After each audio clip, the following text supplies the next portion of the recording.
Climate change is going to destroy the world again. The UN's Committee on Screaming Over Unbelievable Disasters, or UNSOUND, has announced that because of climate change, we must dismantle capitalism worldwide or everyone will die. If we do dismantle capitalism, everyone will still die, but they'll die with a lot less money. The UN says that because of climate change, there will soon be heat waves, rainstorms, and floods. These will be much worse than the heat waves, rainstorms, and floods we have now because there'll be no capitalism, so everyone will be poor. Now you can see why climate change is so bad. Now, many people have grown dubious of predictions of climate disaster because they're simply tired of Al Gore dressed in nothing but a towel, chasing masseuses around his hotel room, screaming, "The world is going to end, so touch me now." But the UN says their latest prediction of disaster is much worse than their previous predictions of disaster because they are predicting a much worse disaster. So when it doesn't happen, it'll be much worse than the other disasters that didn't happen in the past. Still, there can be little doubt that the climate is changing and that everyone will die in a spectacular fiery cataclysm just as soon as one of these climate predictions turns out to be correct. How can we avoid this horrifying yet visually stunning fate? Well, the models show that if we get rid of all fossil fuels within 4 years, we could actually stave off the apocalypse. Then we would be able to proudly tell our great-grandchildren, we've saved the planet so you can live horrible, primitive lives in a socialist hellscape. Or we can say screw it and let the little rugrats fend for themselves. Now, for that, trigger warning, I'm Andrew Klavan, and this is The Andrew Klavan Show. I feel hunky-dunky, life is tickety-boo. Birds are winging, also singing hunky-dunky-doo. Ship-shape, tipsy-topsy, the world is zippity-zing. It's a wonderful day, hurrah, hooray! It makes me want to sing. Oh, hurrah, hooray! Oh, hooray, hurrah! All right, we're back in studio. I am so sorry I couldn't get to the folks at the University of Florida in Gainesville. The left was so afraid of what I would say. They just blew the entire state away with an enormous hurricane. I don't think Gainesville was hit directly, but there's no way I could get in and out. But we will reschedule it. I will be there. Meanwhile, I am happy to announce that the Klavanless weekend has essentially been canceled. There is so much Klavan out there this weekend that you can just entertain yourself throughout the weekend. There is the Gosnell movie is opening up on Friday. It's opening up tomorrow. I wrote the screenplay to that. There is a new book out that has just come out called The Best American Mystery Stories of 2018. This comes out every year. It's a very prestigious collection, and I happen to have a story in it. And so you can get that and warm up with that this weekend. And of course, Another Kingdom Season 2. Another Kingdom Season 2 will be available to everybody on Friday. So you can actually hear the first 2 episodes or watch parts of the first 2 episodes. Then you can hear the rest. Or, of course, subscribe. A lousy $10 a month, a lousy $100 for the entire year. You get the Leftist Tears tumbler, but you can also watch the entire show when you get to see Another Kingdom. They've got some beautiful, beautiful visuals going on, and you can even see Knowles, and he's beautiful. I mean, there's nothing more beautiful than Knowles. What else? You know, I was watching this. I decided that, they talk about the intellectual dark web. I am the cultural dark web. I shouldn't say just me. It's me and Jeremy Boring, the God King of the Daily Wire. He is behind a lot of this cultural stuff, and he keeps the profile low, but he is also secretly, and he and I are basically right-wing culture. We are right-wing culture. so support it. Don't go around and complain about how the left runs the culture without going out to see Gosnell and watch Another Kingdom and get the mystery, the great mysteries of 2018. Also, after you do all that, you'll probably be in debt. So you want to go to Lightstream because, when you're using credit cards, the debt can pile up. You don't pay it on time. And suddenly you got a real problem because credit cards have these interest rates that are just usurious. I mean, 18%. It's usury. That's what I'm trying to say. It can be over 18% APR. If you can get a loan from Lightstream, you can get one from $5,000 to $100,000. You can get your funds as soon as the day you apply. And Lightstream believes that people with good credit deserve a great interest rate and no fees. So Lightstream offers credit card consolidation loans from 5.89% APR if you use autopay. You got to have good credit. This is a serious thing. But once you do that, you can get a huge loan that very day with really good interest rates. My listeners will get a special discount on top of Lightstream's already low rates. The only way to get this discount is to go to lightstream.com/Andrew. That is lightstream.com/Andrew. This is subject to credit approval. Rate includes 0.50% autopay discount. Terms and conditions apply, and offers are subject to change without notice. Visit lightstream.com/Andrew for more information. One more thing I got to mention before we get to the news of the day is Mailbag Day is tomorrow. We have moved it to tomorrow. So go to dailywire.com, hit the podcast button, hit the Andrew Klavan podcast, hit the mailbag, ask me anything you want. If you're a subscriber, you got to be a subscriber to send in questions, but you can ask me about religion, you can ask me about politics, you can ask me about your personal life. All my answers are guaranteed 100% correct and will change your life now and then for the better. So you want to do that right away, and we will get to your questions tomorrow. So everybody is talking about the Kavanaugh effect. What effect will the confirmation of Brett Kavanaugh to the Supreme Court, what effect will that have on the midterms? And the answer is we don't know. It really does seem that it has scrambled everything, that people are going to be voting on whether they want to be governed by mob rule and anybody who gets accused is guilty, or whether they want the rule of law and the Constitution and that. So that's essentially what you'll be voting for, is you vote whether to support Trump's Republican Party or the Democrats. But the one thing we do know about the Kavanaugh effect, we do know that it has driven the left insane. They have lost the plot of America. They are acting like absolute crazy people. Trump is actually running on this now. If you will go to cut 4, and you can hear he is playing this up to the hilt. Democrats have become totally unhinged. They've gone crazy. No, they've gone crazy. But the Democrats have become too extreme, and they've become, frankly, too dangerous to govern. And they become a mob. And this is the thing. They have become a mob. It's not just the people who were banging on the Supreme Court doors. It's the people who were chasing, some of them paid for by George Soros, who were chasing senators down the halls, the guys who cornered, the women who cornered Jeff Flake in the elevator, paid for agents by George Soros. That's mob behavior, chasing Ted Cruz out of restaurants, mob behavior surrounding the Homeland Security lady in the movie theater, and surrounding her and spitting at her and shouting at her and bullying her. That's mob behavior. The left, the Democrat mob, does not like to be called a Democrat mob. And there's a reason for this. The reason is they're a Democrat mob. And so the Democrat mob does not like being called out. So, of course, who do they call upon to run interference for them? The media. So MRC, one of our favorite websites, Newsbusters, put out a montage of the media standing up against the idea that a mob is a mob. Here it is. When you see people like Ted Cruz getting chased out of restaurants by a mob. Oh, you're not going to use the mob word here. Oh, it's totally a mob. It is without a doubt. I mean, there's no other word for it. It's a go watch. Put up the video mob. of Ted. Stop. Mr. Trump accused Democrats of using mob tactics. He says the Democrats are an angry mob. Branding Democrats as an angry mob. Democrats and the woman mob. David, a mob. Mob. A mob. Just this angry mob. Mob. Mob. Mob. Mob. Mob. Mob. And then to call them mobs. The mob on the left, the Democratic mob. The mob. Part of an angry mob. An angry mob, he says. What about the people who were at the Supreme Court banging on the walls? What do you call that? The subjugated majority in this country, and they're being made out to be violent and disruptive. I mean, it really wasn't a mob.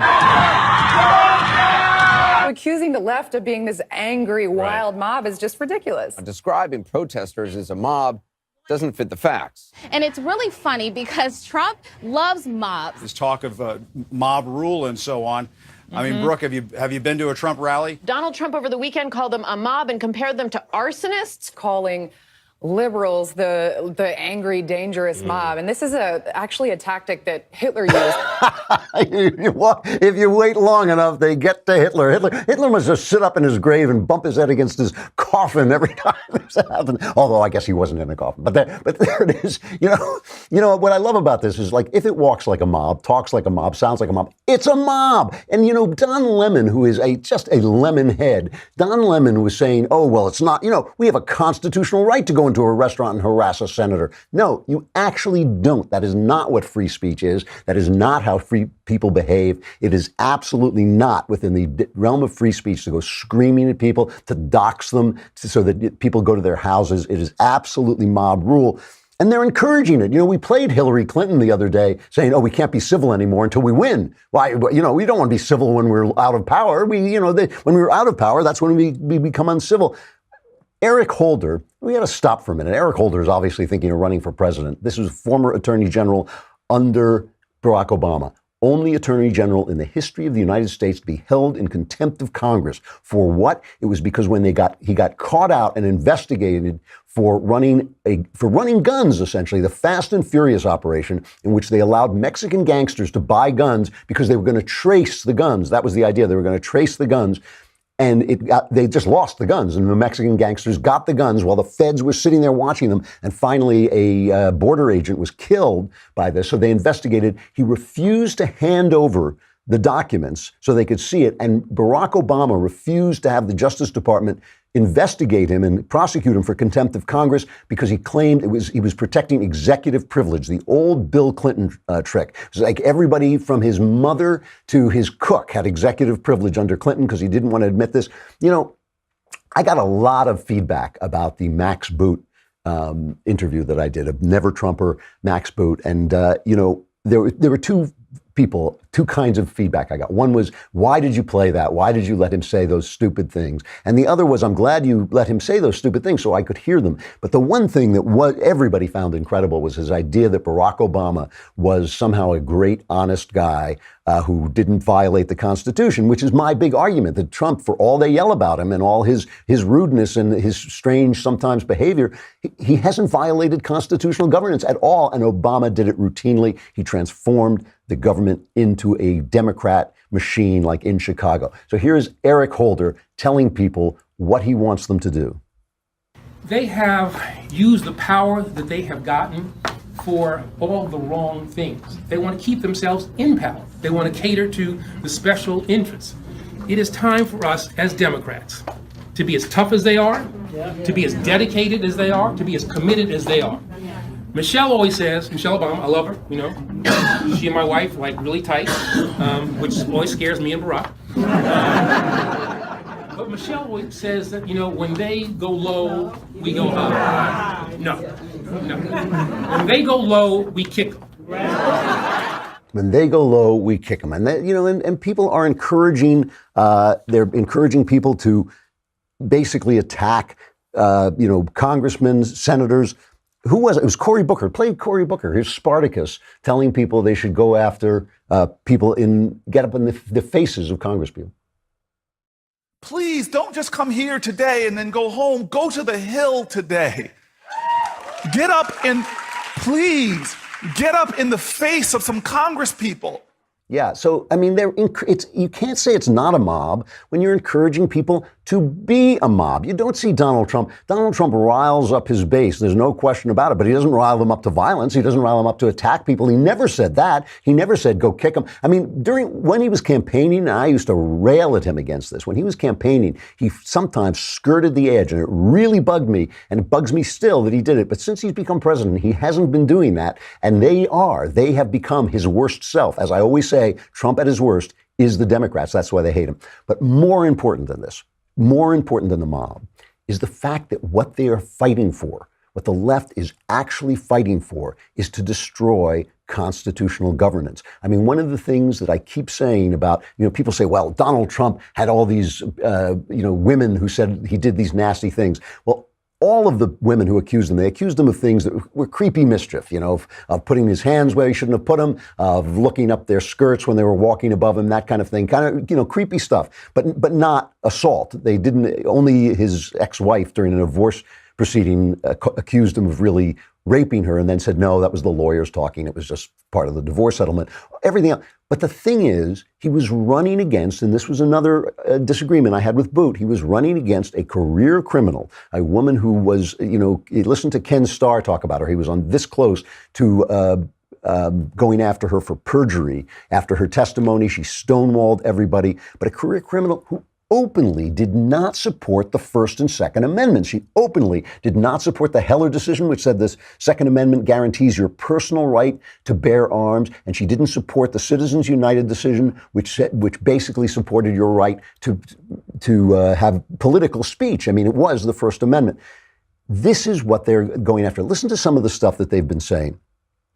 Ian Millhiser, who is a George Soros guy from the site Think Progress. So he is the justice editor there. And he writes this piece after Kavanaugh gets confirmed. The Constitution of the United States has failed. And this thing is amazing. It is just like it is really like a 19-year-old who's just read that idiot Howard Zinn. And he's like, wow, sometimes bad things happened in America. It's not all good. And so he hates America. And he says, Americans speak of our Constitution as if it were a religious text. To label a law unconstitutional is not simply to say that it violates some procedural rule or legal technicality. It is to label it fundamentally un-American.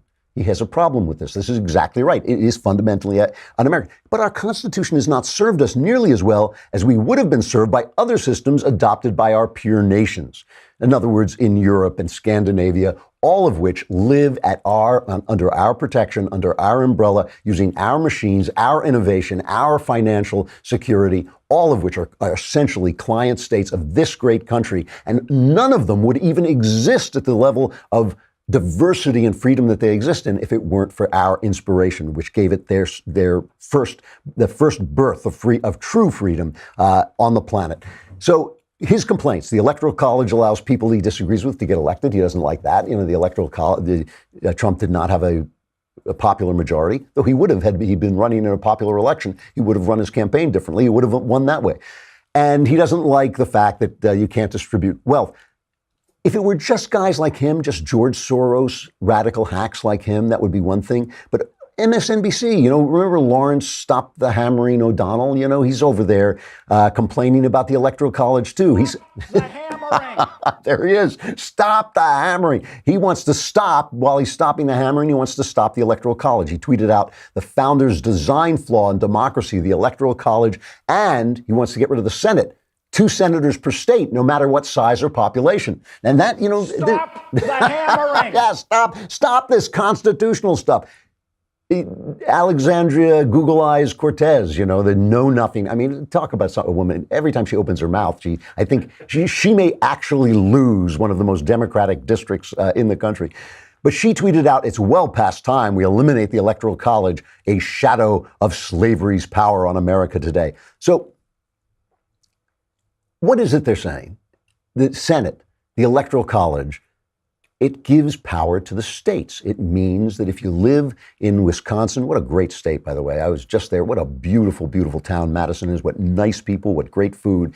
But the left does not want them having the same power as the people in California and the people in New York, because that's them, and they hate you. They hate the rest of the country. They hate the people who don't think like them, and they think because they are so righteous, they should have the right to reach out from LA, which knows nothing about Madison, which knows nothing about Arkansas, which knows nothing about Tennessee. They should be able to reach out and tell those people how to live. And that's why they keep going back to Democrat institutions like slavery and Jim Crow, because there were times when states' rights was used to defend bigotry. That is true. They're right about that.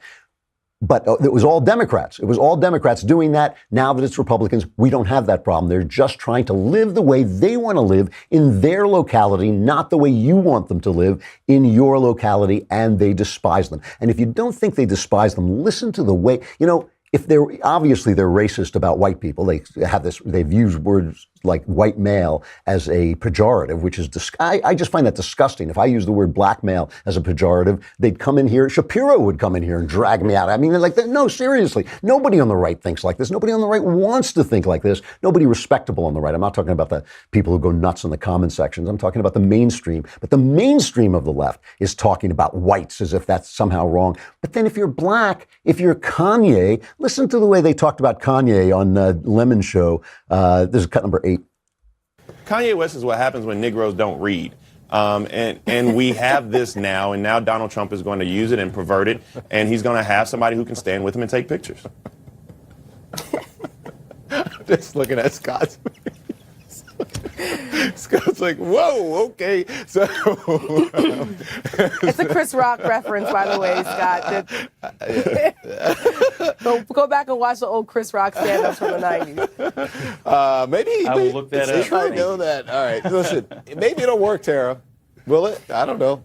Work for who? It's not going to work in the black community. Listen, black folks are about to trade Kanye West in the racial draft, okay?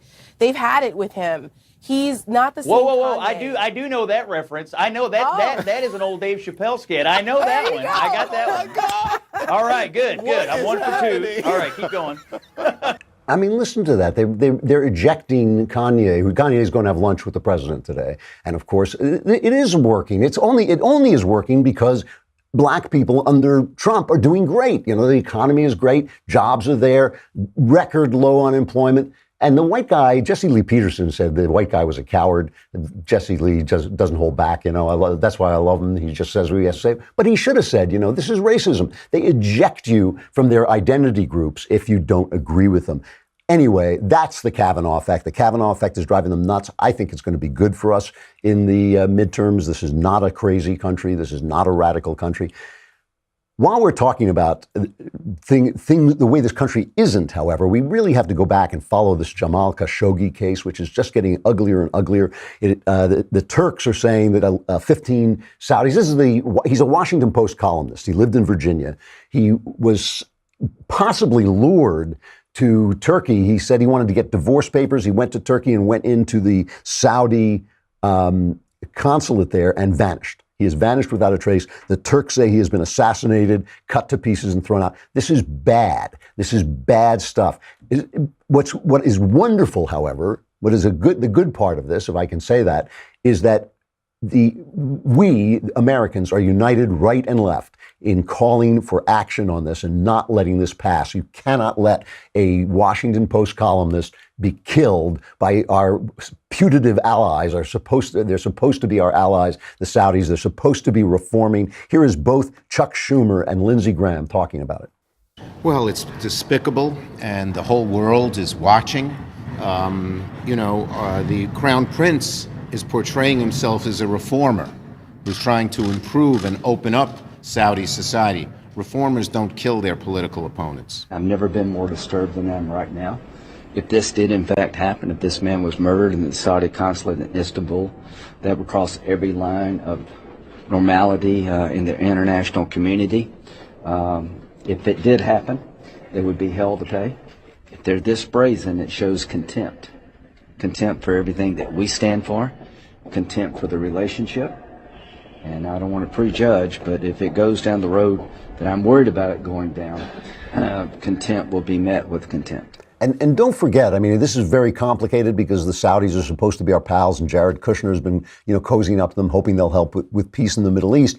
But this is also happening with Putin and the Russians. They reached out, this guy Nikolai Glushkov, this was on the front page of the Wall Street Journal. God love them for doing it. He was one of these Russian oligarchs who raped the Soviet Union after it collapsed and escaped, and then fell out of favor with Putin, and he was on trial, and the trial was going to embarrass Vladimir Putin by showing parts of Putin's history they didn't like, and he was found strangled to death with his dog's leash. And Putin says, "Oh well, it was a homosexual killing." Putin always blames the gays, always blames the Jews. I mean, this is his big trick that he uses. This is the third one of these emigre Russians to be murdered obviously by Putin, it seems to me, in England.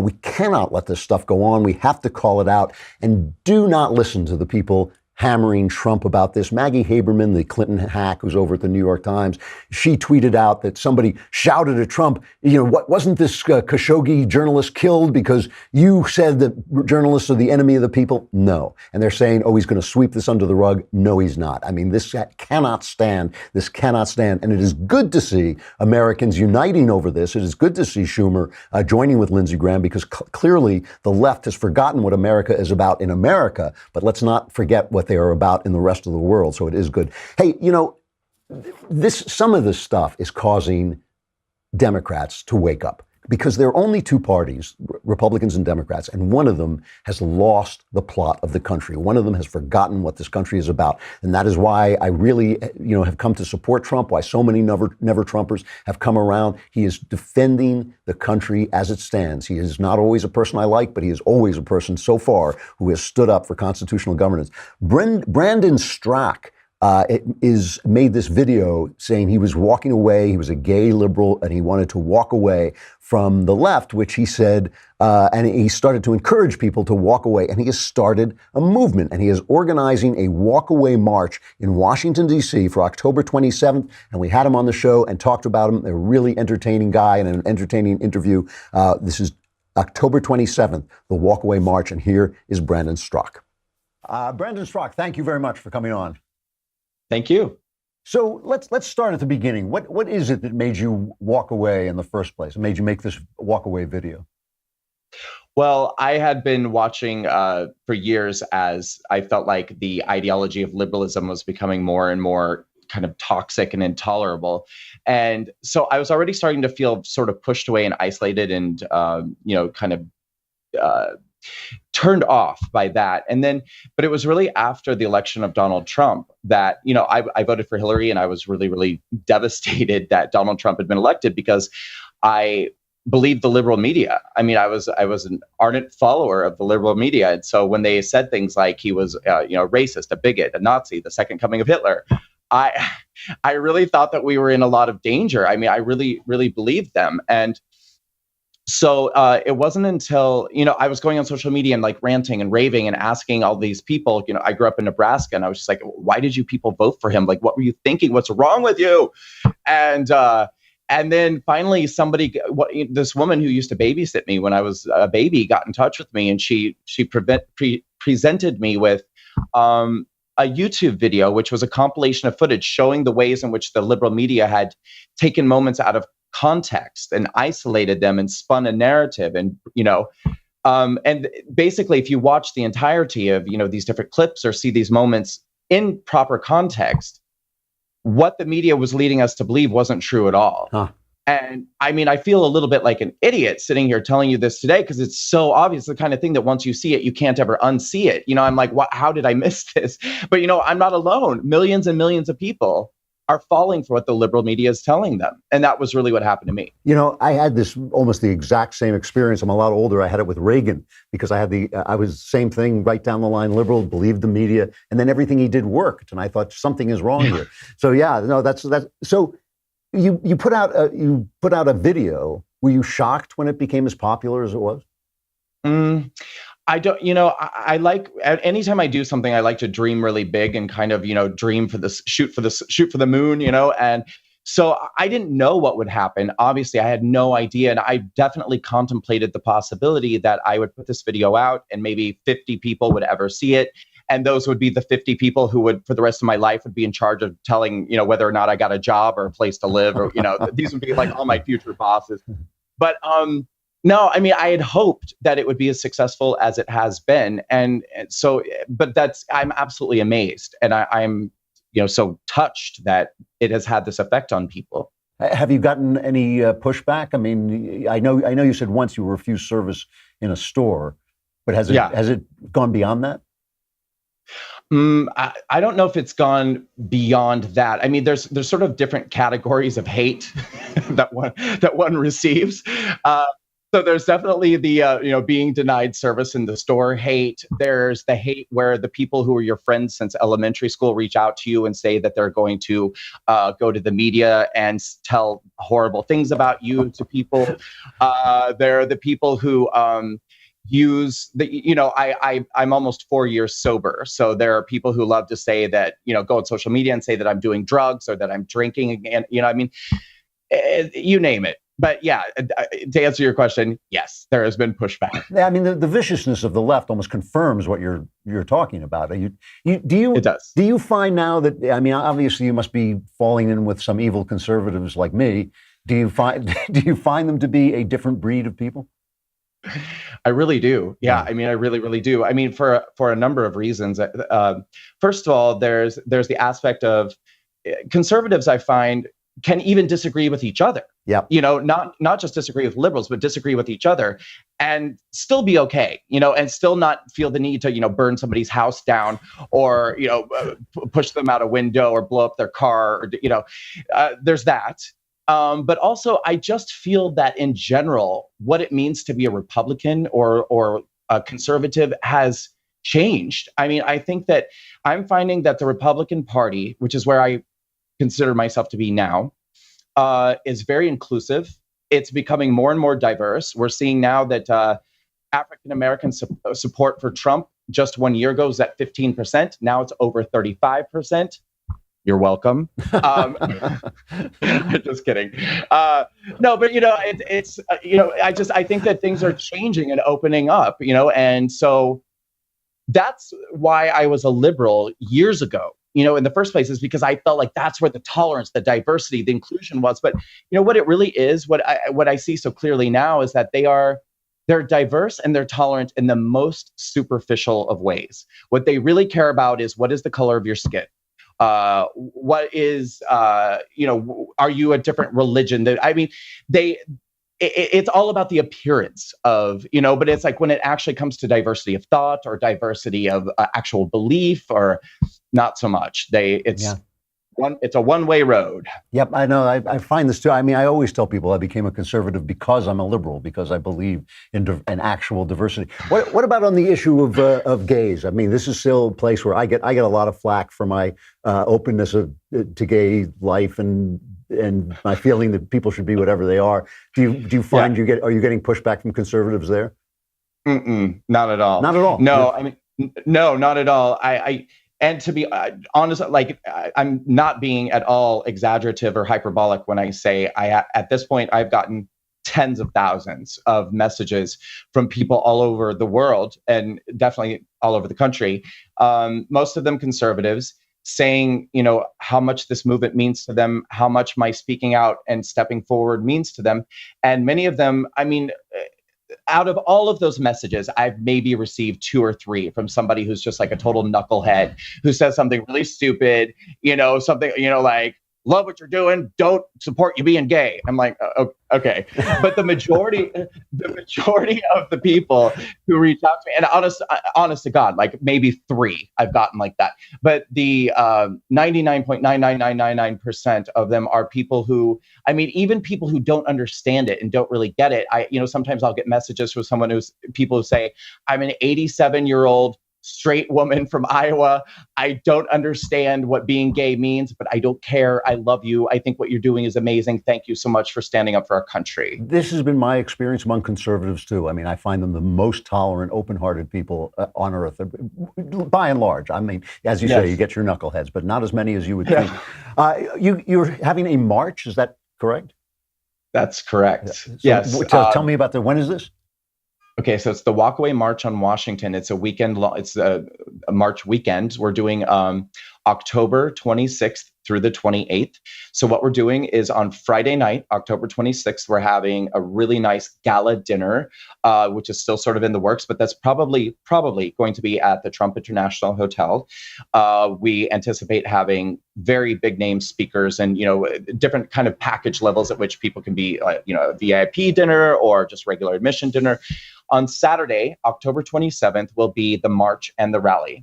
We will be marching from the DNC to our nation's capital. We will quite literally be walking away from the Democratic Party.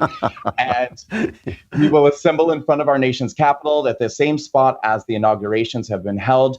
We will be having, again, an amazing rally with incredible speakers, some high-profile conservative voices will be stepping up to talk and address our nation right before the midterm elections. But also, I want to make clear the Walkaway campaign is really about giving a voice to the people. And it's about giving the power, the voice, and the acknowledgement back to the people. So we'll also be having everyday Americans who have amazing walkaway stories to tell. We'll let them step up and have the mic for a bit too, to address the American people. And then on Sunday, October 28th, we'll have our closing brunch and give people the day to travel back home. So now that Trump has been in office, I don't know, it feels like about 15 years, but I think it's only 2. How do you feel about what he's doing? Oh, I think he's amazing. I think he's amazing. Yeah, I do.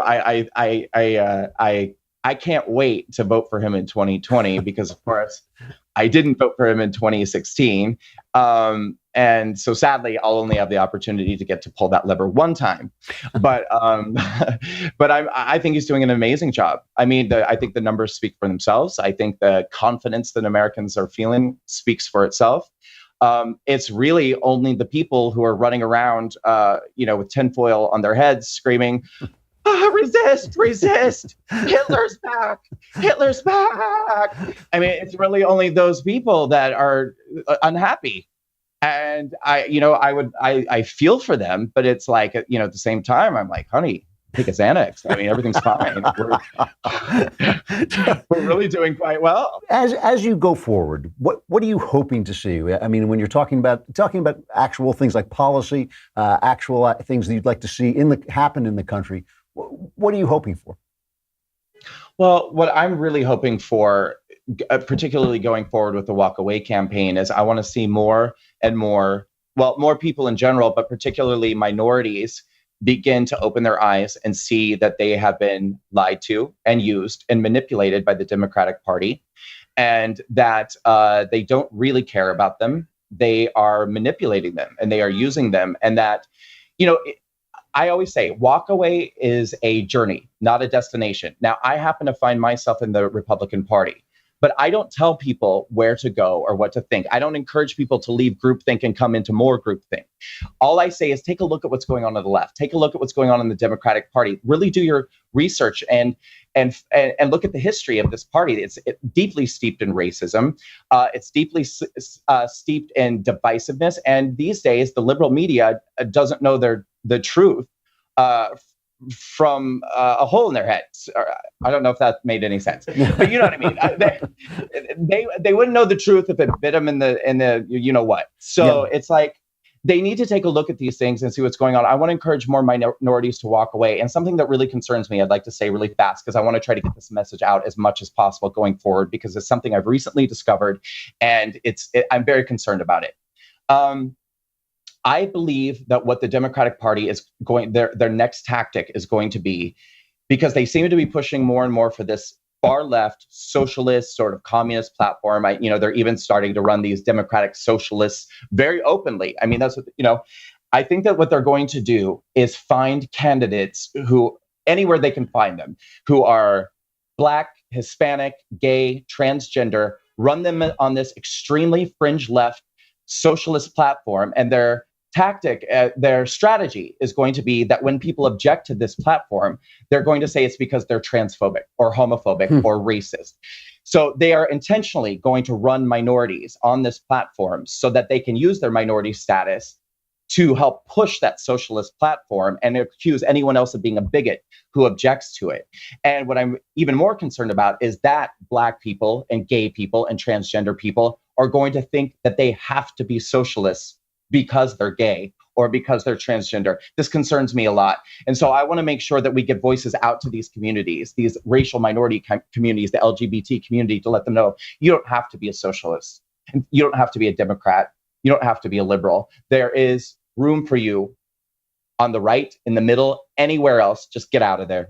That's really interesting. I think that is a strategy they've been using for years. Brandon Straka, thank you very much for coming on, and I wish you luck with the march. Thank you so much.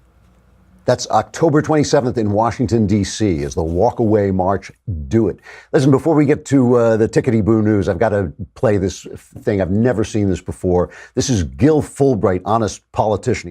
Hi, I'm Gil Fulbright. The people who run my campaign, they've made this commercial, and I'm in it.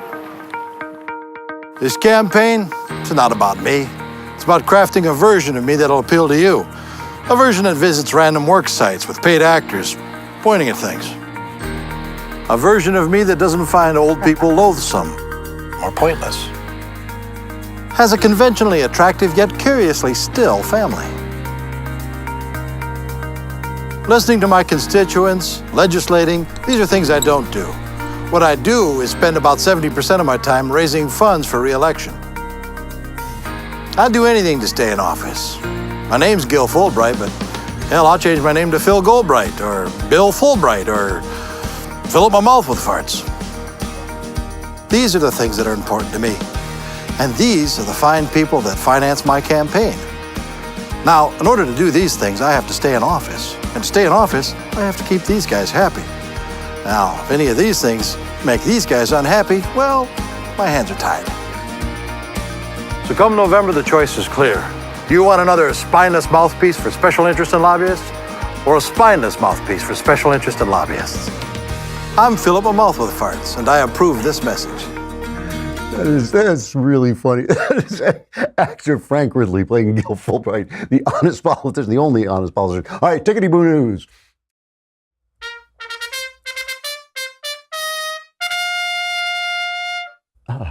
All right, the Atlantic Monthly, to my shock, ran a piece by a stone left-winger. I mean, it's just the opening of this piece is so obnoxious, but the meat of the piece comes from a report that was recently published called Hidden Tribes, a study of America's polarized landscape.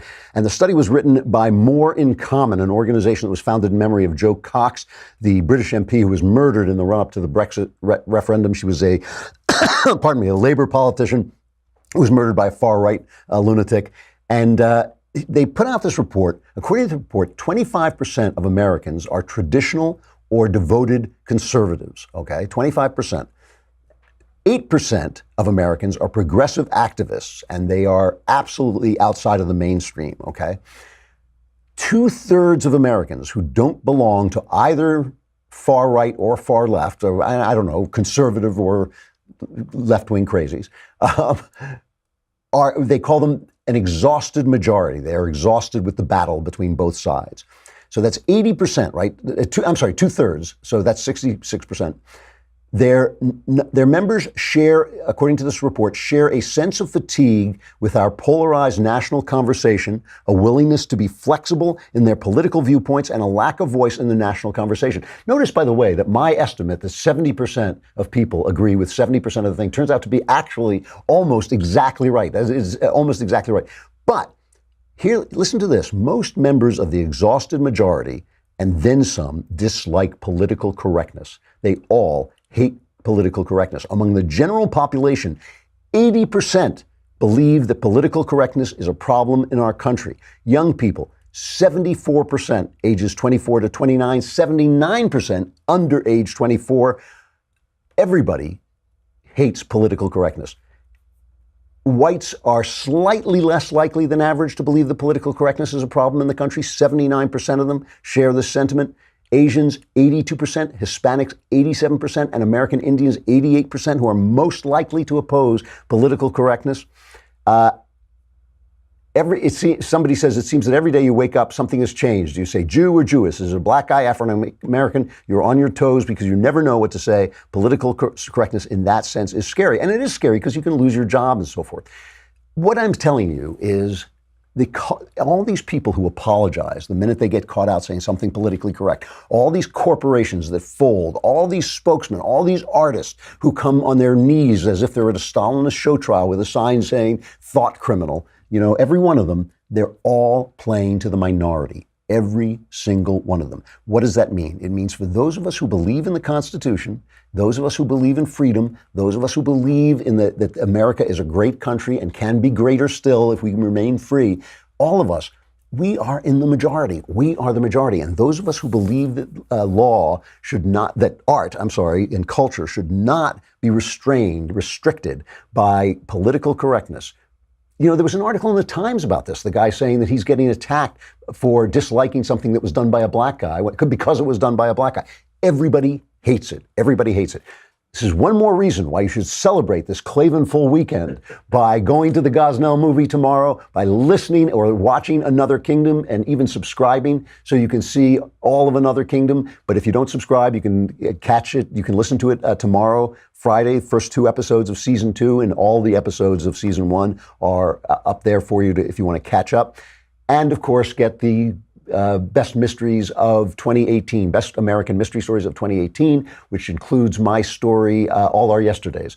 All of that stuff you can do to celebrate non-politically correct right-wing culture, namely me, because non-politically correct right-wing culture is me, backed by Jeremy Boring, God King of the Daily Wire. So it's going to be a great weekend. And plus, I'll be here tomorrow. I will be here tomorrow to make up for the fact I was traveling on Wednesday with the mailbag. So get your questions in if you're a subscriber. Hit dailywire.com, hit the podcast button, hit Andrew Klavan Podcast, get to that mailbag.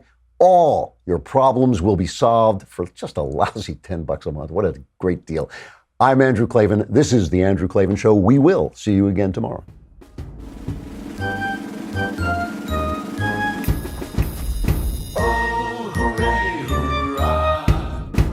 The Andrew Klavan Show is produced by Robert Sterling. Executive producer, Jeremy Boring. Senior producer, Jonathan Hay. Our supervising producer is Mathis Glover. Technical producer, Austin Stevens. Edited by Alex Zingaro. Audio is mixed by Mike Cormina. Hair and makeup is by Jesua Alvera. And our animations are by Cynthia Angulo and Jacob Jackson.